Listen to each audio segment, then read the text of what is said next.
welcome everyone to today's Synergist webinar, Transforming Disparity to Duty, Building Your Communication Toolkit to Overcome Language Barriers. I'm Kay Bechtold, Managing Editor of the Synergist, the magazine of AIHA. I'd like to thank everyone for joining us today, and especially Columbia Southern University for sponsoring this webinar. Today's speakers are Dr. Christine Robinson and Dr. Susan Cathcart of Columbia Southern University. Dr. Robinson is a full-time faculty at the university, as well as a practicing industrial hygienist, environmental scientist, and researcher.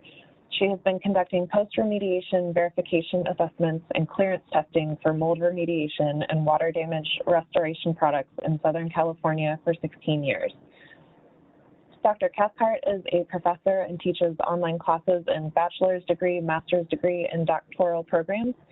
Teaching is her passion, and she began her higher education career as an adjunct faculty and has had the opportunity to serve in different leadership positions, including Vice President of Academics, Dean, Director, and Instructional Effectiveness Specialist. And now I'll turn the presentation over to Dr. Robinson and Dr. Cathcart. Great. Thank you, Kay. Thanks to everyone for joining us today. I know it's challenging to find time for continuing education with full work schedules and just the rigors of life in general. And I really appreciate you taking the time around the holidays when we're all twice as busy as we imagined we should be. So let's get started into our presentation, Transforming Disparity to Duty, Communication Barriers and Workplace Safety. I'm an advocate for continuing education. I don't think you're ever too old or too busy to learn. It's easy to become stagnant in your career if you've got repetitive tasks or the same area of responsibility all the time. But continuing education gives you an opportunity to open your eyes to new possibilities. Think about how you can grow and learn in your current position and maybe even prepare you for something greater than what you're currently doing. Columbia Southern is one of the universities that offers continuing education that really helps focus on adult learners. Obviously, communication is the cornerstone to teaching. And with the advent of distant learning, traditional methods for communication have changed, and they're no longer our primary tool, that in-person classroom. A lot of the learning and training happens in virtual classrooms, sort of like what we're doing today. And I suspect a lot of you became very familiar with this type of learning when we had the pandemic and you had to move into virtual classrooms for continuing education. Things that we normally did in person, we started doing online. Education opportunities are there for you as well. There's a lot of opportunities in higher education for the safety professional, more than we had in the past. There are programs that help you get advanced degrees in occupational safety and health. There are courses and degree programs that can help refine your skill set. Higher education can provide a lot of insight into occupational safety and health beyond the day-to-day that you're used to. It can teach you new practical thinking skills, critical thinking skills, all things that can help develop you into a better safety professional. And it's important to remember that learning never stops. It's a lifelong process. And I think with the advent of distance learning and all of the virtual classrooms, it's really changed what is accessible to us. And hopefully it's opened a lot of doors for most of you. So when I think about expanding your knowledge and growing your skill set and how critical that can be to the field of health and safety, think about advanced degrees. Doctoral degrees, master's degrees. There are a lot of programs available to you now that were never available. And a lot of programs enhance your current skill set and can really improve what you do in safety and health now. One of the other things I wanted to bring up are prep classes that are offered. So we offer at Columbia Southern, we offer prep classes for ASP and CSP through the board certified safety professional designations. And there's a special designation that you also might find interesting. That is the GSP. That is a graduate safety practitioner. And that designation is available to recent graduates of a qualified academic program. The BCSP defines what that is. And for recent graduates, you can actually waive sitting for your ASP. And that helps get you to your CSP sooner. So for those of you looking to advance in that direction, think about the ASP, CSP prep programs, but then also that GSP safety designation. So how do communication barriers affect safety? I think sometimes that's pretty obvious, and then other times it will be less obvious. So I'm going to do a little quick exercise that might be fun. I'm putting a sign on the screen. So this is a photograph of a posted road sign. The sign is written in Polish, and I make the assumption that no one here speaks or writes Polish. If you do, don't answer this question. So here we are with this sign in Polish. If you would please, in the chat, just type out really quickly what you think that sign means. And while you're doing that, and hopefully you'll give me something to laugh about, I'm going to say, I want to assume this is some type of a warning. Okay. I think it's a warning because it's red. And red is sort of that universal color that we understand, could mean danger or something like that. I know that first word reminds me of the word dragon, but I'm pretty sure this is not a science fiction movie. We do not have dragons behind the fence, so that's probably not right. Let me see what we see in the chat. Some good, hey, you guys, really good examples. No parking, do not enter, do not pass, do not feed the animals. Ooh, I like that one. Fence here would be sort of obvious. I like that though. Danger zone, danger. Yeah, I think that ducks may attack. Now you're fun. I do think beware of dog. That's another good one. Warning danger on the street, no swimming. I think you've got some great examples, but obviously we don't know. So I'm going to say, let's look at the literal translation for the sign. The literal translation for the sign, let's see if I can click this, is up here on the left, the road is not to pledge. So I'm racking my brain about what this might mean. The road is not to pledge. So I still think it's a warning. Is the road closed? Is it not paved? Is this a dead end? Anybody else want to take a guess at what this might mean? The road is not to pledge. Yeah, we still have beware of dog, road closed. Yeah, I'm thinking that too. Some type of a hazard, no trespassing, fire zone, no parking. Oh, somebody's super smart. So no puns intended. I'm going to hazard a guess at this. I would have said this is some type of a road closure. Completely guessing because I don't speak Polish and there's no figure, there's no illustration here, so I can't try to interpret what that might mean. So I'm at a complete loss. We've got some great guesses there. Google Translate. I appreciate that. So let me show you what it means exactly. Fire road, keep clear. And I think James in the chat used Google Translate to try to get there. Fire road, keep clear. Now, in Southern California, other parts of the country, we deal with wildfires on a regular basis, wind-driven fires throughout the year. Blocking a fire road is the difference between life and death. It's the difference between saving houses and significant structure loss. It's the difference between being able to save livestock or evacuate horses, or having the total loss of a farm or stable. It's the difference between being able to escape from an unsafe area to a safe area using a fire road. and this is true for residents and firefighters alike.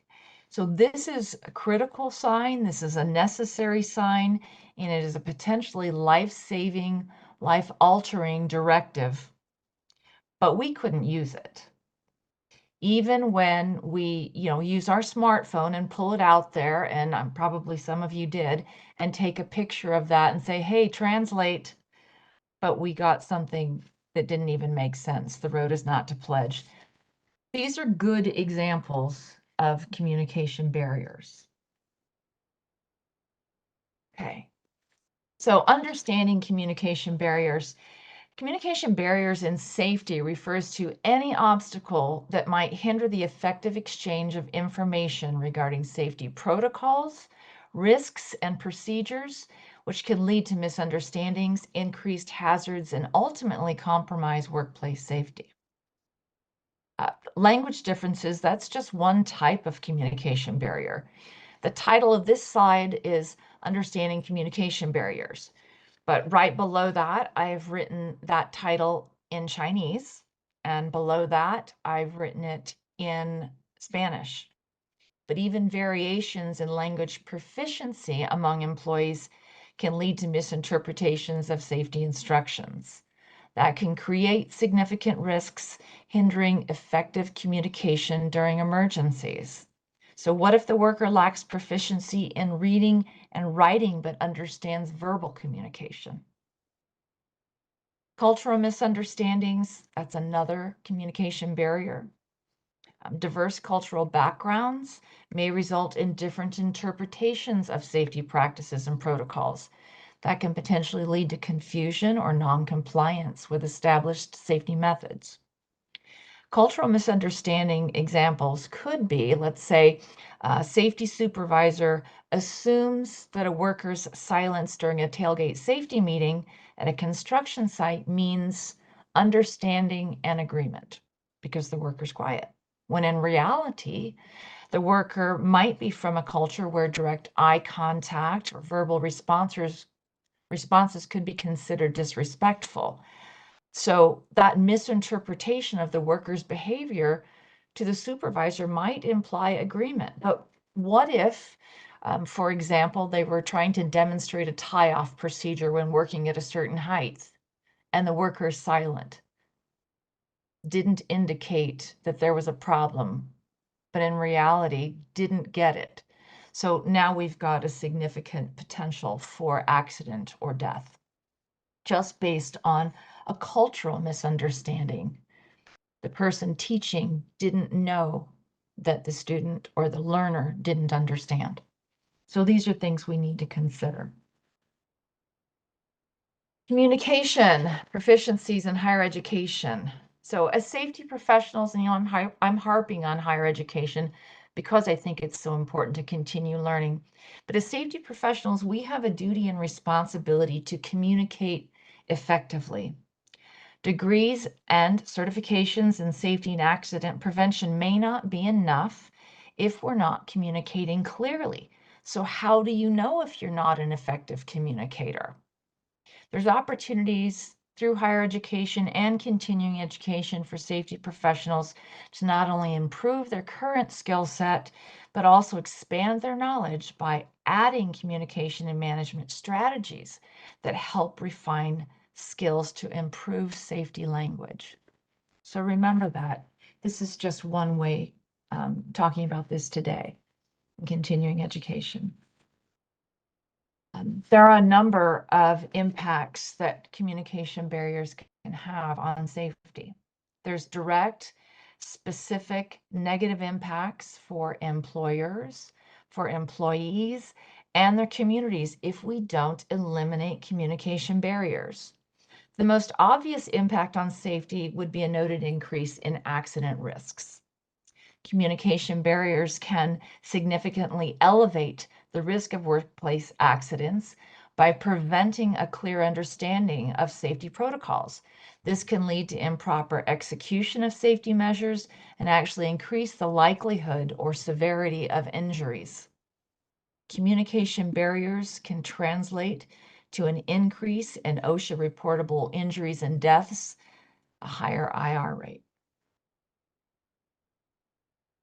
Another significant negative impact is a decrease in employee morale. Ineffective communication regarding safety can result in employee frustration. It may escalate to actual disengagement, and ultimately it can diminish morale and productivity as workers may feel unsupported or uncertain about the safety in their workplace. Communication barriers may lower productivity, affecting company operations. These barriers may result in lost work days for workers that may directly affect their quality of life. Communication barriers may result in lost wages for employees and ultimately lost revenue for employers. And there's a direct relationship between the increased accidents and increased workers' compensation rates, which directly affects the bottom line. Let me share some startling statistics with you. Studies indicate that approximately 70% of all workplace accidents are attributed to communication failures. Let me restate that. Communication failures account for 70% of all workplace accidents. OSHA estimates that language barriers contribute to nearly 25% of all workplace accidents. Language barriers contribute to 25% of all workplace accidents. Misinterpretation or a poor grasp of the English language all contribute to those losses, highlighting the critical need for effective information exchange. We have to communicate effectively to improve statistics like these. Language barriers in the workplace arise when employees do not share a common language or have varying levels of language proficiency, leading to misunderstandings in communication that can jeopardize safety protocols and hinder effective collaboration among team members.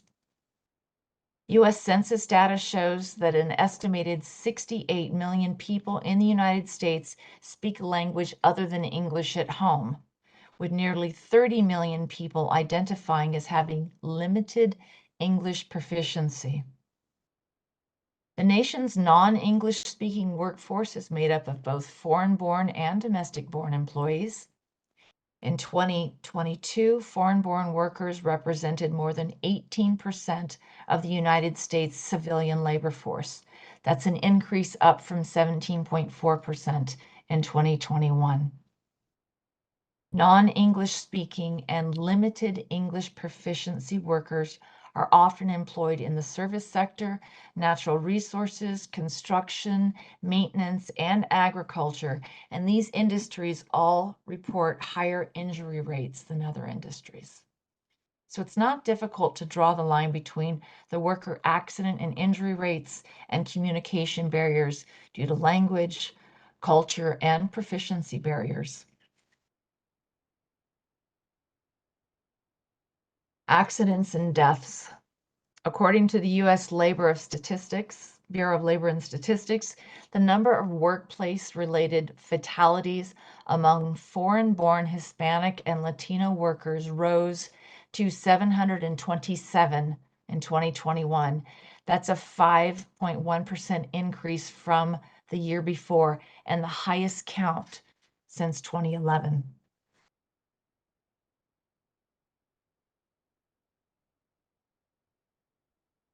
14% of all fatalities in 2021 involved foreign-born Hispanic or Latino workers. That was the second highest share since 2011. The highest share was recorded the year before at 14.5%.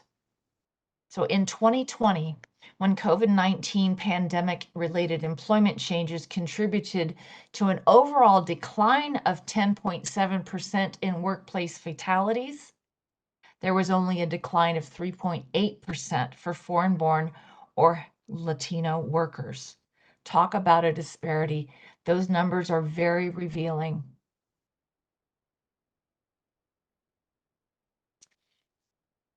Language barriers can lead to misinterpretation of safety instructions. As we said, that can result in employees not following safety protocols correctly, which increases the risks of accidents and injuries in the workplace. In critical situations, language barriers can cause delays in emergency response due to ineffective communication, potentially exacerbating the severity of incidents and endangering lives.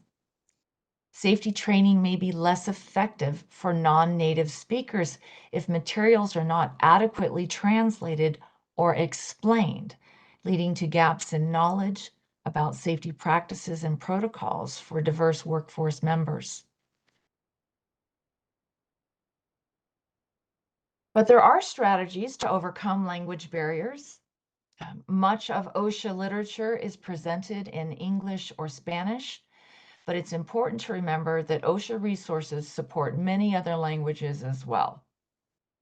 OSHA's policy statement that they issued in April of 2010 reiterates the agency's commitment to training and instruction, and I quote, in a manner that companies' employees can understand.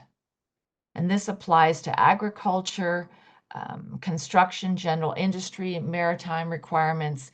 OSHA is committed to training and instruction in a manner that workers can understand.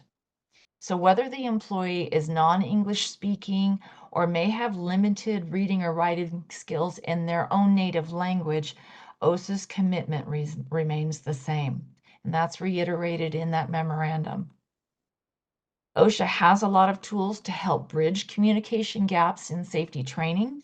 Some of those tools include compliance specialists, on-site consultation programs for small and medium-sized businesses, a multilingual website, and OSHA literature, posters, and training in numerous languages.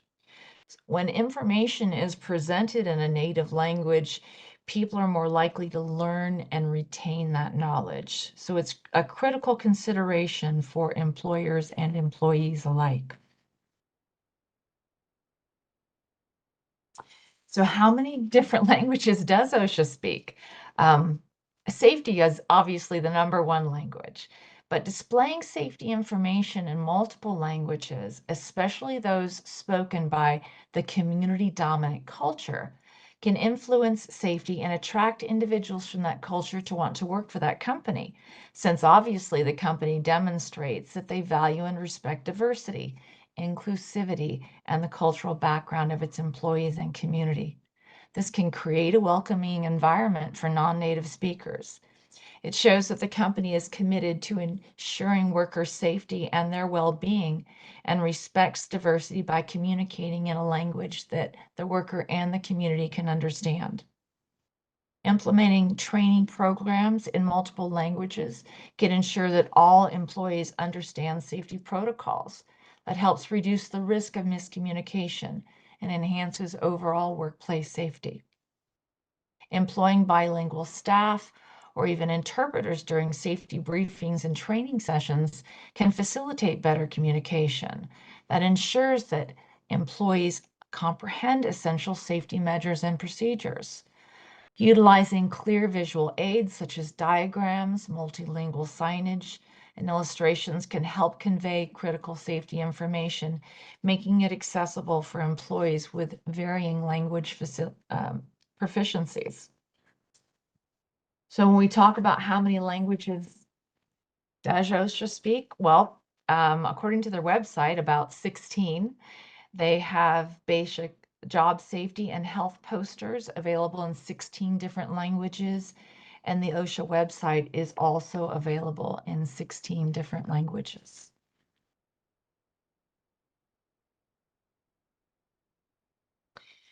Employees may experience fear, anxiety, or stress related to safety issues, which can only hinder open communication about hazards and risks, ultimately affecting their willingness to report conditions or practices that may be unsafe. In workplaces with a rigid chain of command, employees may feel intimidated to voice safety concerns to supervisors, leading to a culture of silence, which can aggravate safety risks and prevent necessary improvements in safety protocols. Emotional barriers can significantly impact team dynamics, preventing open communication and collaboration. When team members are unable to express themselves freely or they feel unsupported, it becomes difficult to foster trust and cooperation that's needed for successful teamwork. In the context of safety initiative, this lack of cohesion can be exceptionally detrimental. Safety programs often require that employees share concerns, suggest solutions, and collectively address risks. If emotional barriers are present, individuals may hesitate to voice their opinions. They may hesitate to report hazards or even collaborate on improving safety practices. Ultimately, that undermines the effectiveness of your safety program. Inconsistencies in communication style among employees can also lead to misunderstandings regarding safety protocols. Some individuals may interpret messages differently based on their personal communication preferences, and that can also compromise workplace safety. So, can setting new education goals increase your understanding of communication techniques? How long has it been since you completed your degree or certification program?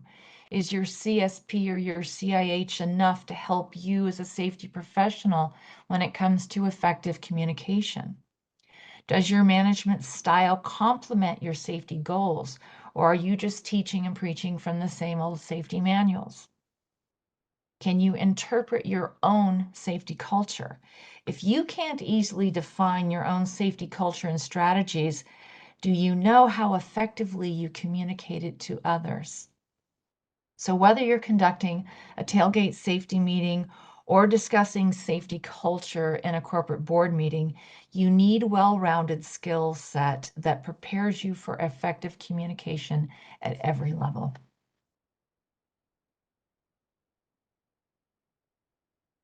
At this time, I would like to introduce Dr. Susan Cathcart.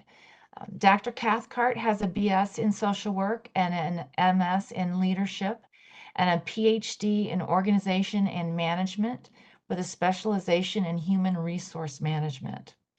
Prior to starting her journey in higher education, Dr. Cathcart was the administrator of a psychiatric clinic for 17 years. She started her journey in higher education as an adjunct faculty and had the opportunity to serve in several different leadership positions.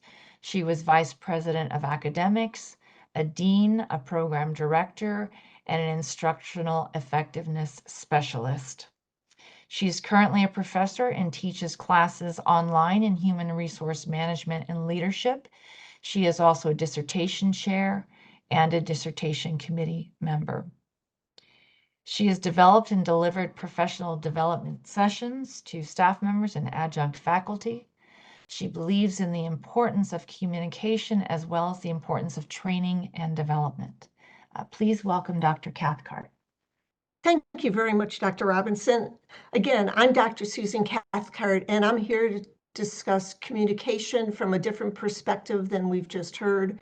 And kind of, we talk about lost in translation, and you've seen and heard about the impact of what happens when there are communication issues, especially in the safety field. So I'm going to spend the next few minutes discussing effective communication from a human resource or an HR perspective. Next slide, please. So again, you may be wondering why I'm here. I firmly believe that those working in HR should be a strategic partner in working collaboratively with other stakeholders in the organization. So in collaboration, those in HR help establish safety policies and procedures that really should be shared in the employee handbook. I am an employee handbook nerd. I have written employee handbooks. I love reading the employee handbook. And I'm really curious, for those of you who are here today, how many of you have spent some time reading the employee handbook instead of, and just really understand what's in there And if you have, just, say yes, no, and, hopefully some of you have spent the time doing this. But the importance of the handbook cannot be understated. This is a protection from legal liability. We have key components that include, and not included to policies, procedures, expectations. It's a great reference for employees when there are questions. There's expectations about employee conduct and disciplinary actions. There's information about safety and security, because as we know, and especially in today's environment, the goal is to provide a safe working environment. And this can be done by developing safety programs that include relevant and timely training for members of the team. We've all worked with members of the team that may not have been developed and trained for a position. And if any of you have had this opportunity, there's an impact of what happens when employees are not trained. And please feel free to type this in the chat box as to, what happens. I've moved into positions at times when I haven't been trained. And you sit back and you go, what should I do? So the importance of training and development cannot be understated. And, sadly enough, there are times when disciplinary actions are necessary. And one thing to please remember, that disciplinary actions need to be clearly defined and consistently enforced. And you'll find this in the employee handbook, because there cannot be different standards for different employees when there's a disciplinary action. If there is, there can be legal implications, and legal implications always cost the organization money. So those in HR really should be drivers of effective communication. Again, for the past half hour, we've heard what happens when communication is not effective. The importance of clearly and concisely communicating policies, procedures, and any relevant changes cannot be understated. Communication has to be timely. If you're going to change a process, don't start sharing this the day before or the day after it happens. There needs to be discussions about this prior. And anything that you communicate, you need to check for understanding. I don't know how many times I thought that I've been very clear on communication, and someone does something very different. And I'm sitting here thinking, oh my gosh, what happened? You should always check for understanding. And you need to make sure that if you're implementing any types of initiatives or new policies, that they're enacted, that they just don't fall by the wayside. Those in HR should also be facilitating internal communications that include announcements, newsletters, emails, meetings. I love town hall meetings. Great way to communicate.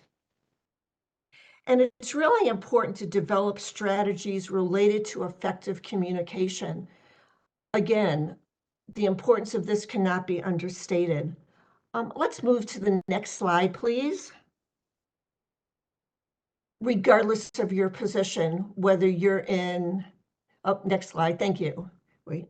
A management position, if you're in a supervisory position, you need to figure out strategies to effectively just communicate with members of your team, with other stakeholders. I always want to talk about building trust. There is going to be a breakdown in communication when there is a working relationship without trust. We've seen that happen multiple times. Please avoid industry slang, jargon, idioms, literal phrases. I taught a class to a group of engineers that had just arrived from China. And one day it was raining. It was just amazing. So I said, oh my gosh, it's raining cats and dogs. Everyone ran to the window to see those cats and dogs. So I didn't think anything of it. So be very careful. I also tended to use Google Translate at times. It was a project management course. Didn't go well. Google Translate was not always accurate. You need to be very clear with the words that you use, concise. You want to find the appropriate channel to communicate with, two-way communication. You know, Dr. Robinson said sometimes that people will just shake their head for understanding. Did you understand this? Well, you know what? Sometimes there are those who do not want to admit they don't understand. So you need to figure out strategies to really gather good feedback when you need to know what was understood.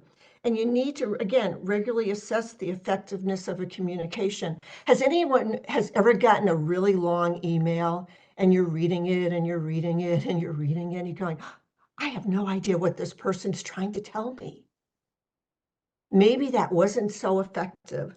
You know, I'm a person who gets lost in words. I basically think in bullets at times. So again, I'm someone who gets lost in emails. So again, you need to really figure out what's effective and not effective. And you also need to respect what's meaningful and significant to others. As I shared, I get lost in words. And I had members of my team, I would ask them a question that I thought it would take them maybe 5 minutes to answer. An hour later, I'm still there. And you know, I just want to sit there and go, all right, just get to the point. But I need to also respect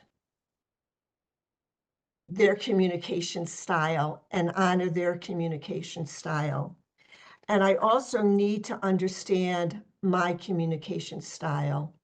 I'm a reflector practitioner, and I firmly believe that all of us in this room should sit back and think about, how do I communicate with others? I'm a New Yorker. Even though I live in Michigan right now, I talk fast, I think fast, I walk fast, and I really have to, when I'm meeting with others, reevaluate this. When I practiced this presentation, I had my part done in 4 minutes. And I'm going, all right, you know, slow down, slow down, slow down. But you need to think about this. Are you someone who interrupts, provides answers before you're asked for them? Or are you that active listener? And what strategies do you use when communicating with others? So again, be reflective in how you communicate. I'm rather shy, actually. You may not know that from this presentation. I take classes on communication because the importance of communication cannot be understated. So I'm going to move on to the next slide where we are going to kind of switch gears right now and talk about the importance of training employees. I have trained employees for years and years. I worked at a campus where I had 35 direct reports and 250 adjunct faculty. I needed to develop training and development that was effective. I was also responsible for doing safety training in collaboration with the deans. So that was also very interesting. And if I have time, I'll tell you a story about that. But think about, again, what happens when you're not trained and when training is ineffective. Relevant training should provide you with the knowledge and skills to perform a job safely. It should provide you or who's the participant with information how to identify, report, and control hazards. The goal is to minimize workplace accidents and injuries. Training improves employee awareness, knowledge, confidence, and morale. We see an increase in productivity with training, improved customer service. I had the opportunity to do a training for some members of the maintenance team, again, in collaboration with a lot of other people. Well, we had a situation that we had not thought about, and we actually thought we communicated it well, but didn't. We did some dissection at the campus, and there was a proper way to dispose of the fetal pigs parts that weren't, once the dissections were over. So what happened is the person that was in maintenance put the fetal pig parts in a bag, put them in a box, and put the box on the roof of our building. I was out of town, the president was out of town. We get a call from the director of campus safety that we were notified that we had a suspicious box on the top of our building. We were in the landing pattern of the airport. So we recognized that we did not do a great job with training at that point. So we, had, as we said, fetal pigs in a box on a roof. So we had to also do we had to reassess our training. So you're probably wondering what happens when there's no transfer of learning. And that's the next slide, please. Transfer of learning is when employees are able to apply the knowledge or strategies learned in a new or different context. A one and done is not a good training strategy. So an example is I took a class on SPSS and I thought, oh my gosh, this is the best thing ever. Didn't use it for 6 months. 6 months later, I went back and I thought, what did I learn in this class? Couldn't remember it. There needs to be ongoing training and development. The importance of practice until what is learned becomes integrated into your being cannot be understated. So you're going to develop a training program. And once again, if you have individuals, you need to also address the language barriers and how you will address the training. So you're going to develop and you're going to facilitate the training program. You need to evaluate the effectiveness of it. Again, shaking your head. Yes, yes, yes, yes, yes. Does not work. Some people are really not willing to share feedback. That's why you do anonymous surveys. And then you need to assess the training program. Was it successful? And if it wasn't, and if there's something that needs to be done differently, you need to evaluate it. I will let you know that after the fetal pig parts in a box on the roof happened, we made adjustments to the training program. Really, the goal of training and development is to enhance retention. Employees stay when they're more satisfied and they know what to do. Employees feel more valued when leadership says, you know what? I recognize the importance of training and development, so we are going to train you not only for now, but for the future. And employees feel supported in their growth and development. We want our employees to stay. And the importance of, again, developing employees cannot be understated. So thank you. At this point, I'm going to turn it over to Dr. Robinson. Good. Thank you, Dr. Cathcart. I appreciate your insights in the important role of communication and human resources in workplace safety. So as safety professionals, we have a duty and responsibility to communicate effectively our accident and safety prevention programs. Our goal is to reduce the disparity in accidents and fatalities for everyone. And specifically, we talked today about non-English speaking and limited English proficiency workers. So when you're communicating safety strategies, think industry specific, think community specific, and think culture specific. Be mindful of proficiencies in your labor force. Recognizing specific communication barriers is critical for developing effective communication strategies. This includes assessing language differences, cultural misunderstandings, and reading and writing proficiencies that might impede safety communication. Build trust and develop tools to identify communication gaps. Train the individual worker. Implement a comprehensive safety program, but address the individual communication barriers. Your program should include interactive elements such as role playing or simulations to enhance understanding and retention of safety protocols among a diverse group of employees. Ultimately, you're fostering a safer work environment. Open communication. Establish an open dialogue culture in the workplace. This encourages employees to share safety concerns without fear of retribution. It's essential for identifying potential hazards and improving overall workplace safety. Follow up to ensure that training is learned. Establish ongoing training initiatives that incorporate regular feedback mechanisms that will help you identify communication barriers. This type of an approach allows you to continuously adapt training and materials to ensure that all workers get the necessary information and are engaged in safety practices. And don't forget to reward success. It's important to reward workers for their success when they're reporting accidents and injuries and improving your overall community, safety community. So that is, I think, the end of our presentation portion. Is that right? Okay. Yes, it is. All right.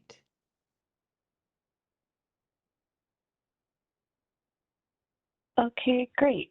Thank you, Dr. Robinson and Dr. Cathcart. Looks like we have about 12 or 13 minutes left for questions. Just a reminder, if you'd like to ask a question, please type it into the chat window on the right side of your screen and send it to everyone. We did have one question come through earlier in the presentation.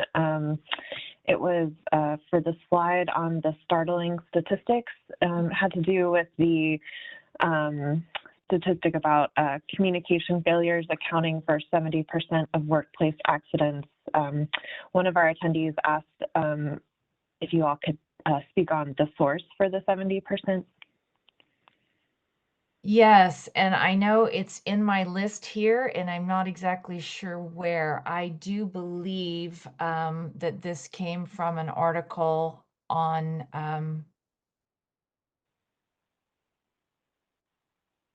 I'm sorry, I think it's the APHA article, and I'll have to look back through my notes to find out exactly which one.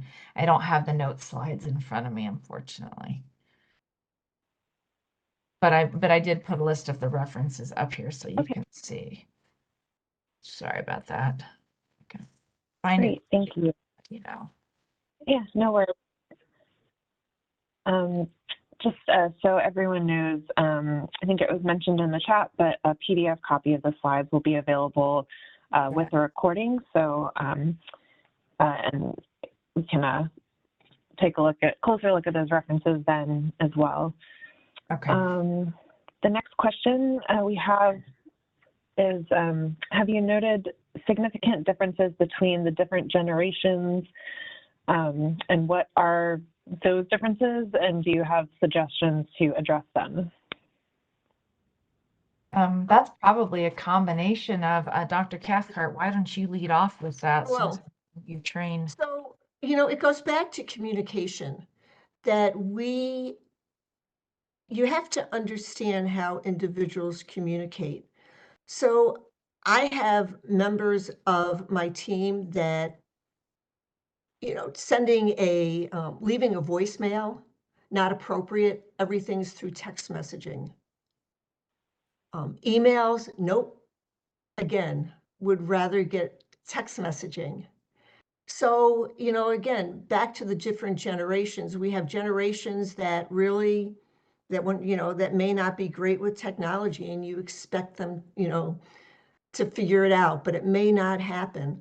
So you really need to understand how those in the different generations communicate, but you also really need to understand your employees and how they communicate and what's effective for them. Yeah, one of the things that I've noticed, particularly since I'm hitting, mid-stride in my career, is there are people that are new starting in, and then there are people that have the same responsibility that have been in the workforce for 40 years. And if I am to, repetition might work in some groups, but it's not going to work in others.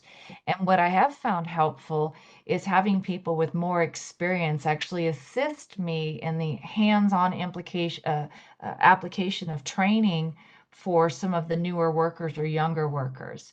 it's not easy to be, 20 years older than your supervisor. That's kind of frustrating, actually. But the truth is that you have 20 more years of experience and you've seen more and you know more. So it can be useful so that you're not losing everyone, you're keeping everyone engaged, to look at who's in front of you and then decide how to develop that material or go through the training. For some, physical is better, for others, visual is better, and still others need to participate in it to feel like they're a meaningful part of it. And you brought up a good point that we all have different learning styles. And so when you're developing a training, or even when you're developing any type of communication, you need to figure out someone's learning styles. Are they auditory, are they visual, are they kinesthetic, or a combination? Yes. So there's a lot that goes into it that, we really didn't have time to touch on today, that are such interesting topics. I don't know if there's any other questions, but I did see that Mark Geiger indicated that the faculty handbook or the employee handbook is an underutilized resource. And I'm always trying to understand strategies so that employees are inspired to read it. Instead of once a year, they need to check off saying, yes, I've read the handbook. I always wonder how many have actually read it. Any suggestions would always be appreciated if you found any suggestions that worked to inspire employees to read that handbook until they need it, because that's when they tend to read it, from my experience. Okay. Great, thank you. We do have a couple more questions I see from the audience. The next one is there a frequency for repeating training that you would suggest? They say, I'm assuming that repeating the same thing over and over again is not highly recommended, although many times that is what OSHA, quote, suggests.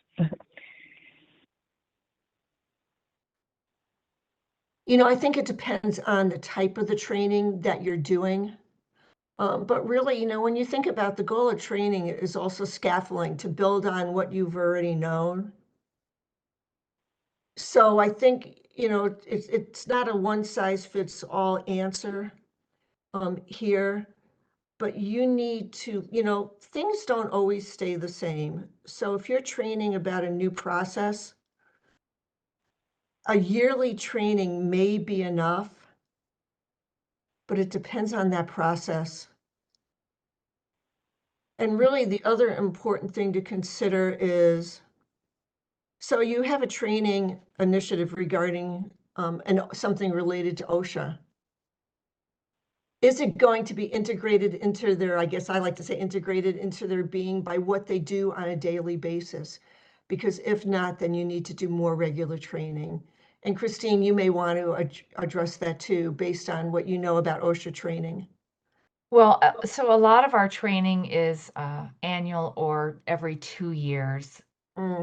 But I think the most important part about training isn't necessarily the frequency of the actual training, as the refresher portion of that, as it is regular tools to assess that the work is, that the training is being implemented properly. So there has to be, without, I hate the word test, without tests, but some type of observation on a regular basis. And I say regular, I don't know what that means. I think it's industry specific. So sometimes every 2 years is acceptable training or refresher training. But for something else, it might be something more repetitive, an observation regularly, quarterly. That for some safety measures, we're looking every single day, multiple times during the day, to ensure that protocols are being followed. For other things, it might be something we talk about quarterly and give someone the opportunity to ask questions, but evaluating and understanding if that training transfer, does the person understand it, and then are they going to implement it? Right. One example of that was I was walking a site that was tearing out asbestos type materials and potentially affected materials. And I went into donned properly, went into a containment area, and the worker was not using any PPE at all. And obviously he had been trained and he knew that he should do that. And we'd provided training in English and in Spanish, and then also had the verbal process of, do you get it? And, back and forth and all of that. And everyone is issued their equipment at the beginning of the day. And I asked him why he wasn't wearing his PPE. And he said because he was saving the company money. Because what he got out of the training was that PPE was expensive, and we had to use it, and don't lose your mask, and make sure you're taking care of it and all of that. He didn't really understand and internalize the training portion where we talked about how it could affect his health and hurt him 20 years from now. And he's a young man, and he's new, and yes, he was properly trained, but his supervisor wasn't right there in the containment, so he thought he was saving us money. So all of the training had to be interpreted, and in that case, he just didn't get the part about how it could hurt him personally and affect his health. And, we didn't spend a lot of time talking about training, but what's important is the relevance. Why is this important? And, regular assessments and need to be conducted, whether it be in a month, whether it be in 2 months. And it really is varies based on the organization, what you need to know.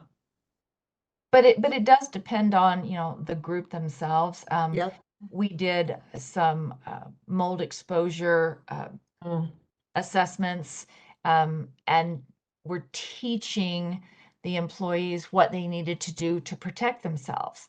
And a certain cultural group thought it was ridiculous because they see mold all the time. It's not a problem. Why is this such an issue? But they're not thinking about it from the exposure standpoint for their employer. If you get sick, if your child gets sick, if you're not properly protecting yourself because you don't believe in it, you don't think it's detrimental, you don't think it's harmful, really isn't the point. It's that if you do get sick and we know that you were not properly protecting yourself following our protocol, then that's a situation where just because you don't believe in it doesn't make it not real. So you have to know that maybe culturally someone doesn't think this is a problem or a health risk, but you have to impress upon them the value of doing it and why. And at the end of the day, it might come down to you're going to be reprimanded if you don't. And sometimes, that's ultimately it. But you can't just take for granted that because you've trained it a certain way that it will be implemented the way you trained it. One of the things that I also see a lot, particularly in Southern California, is we might have an employee who's, say, been in this position for 10 years, and so he performs this task all the time. And another person coming in doesn't.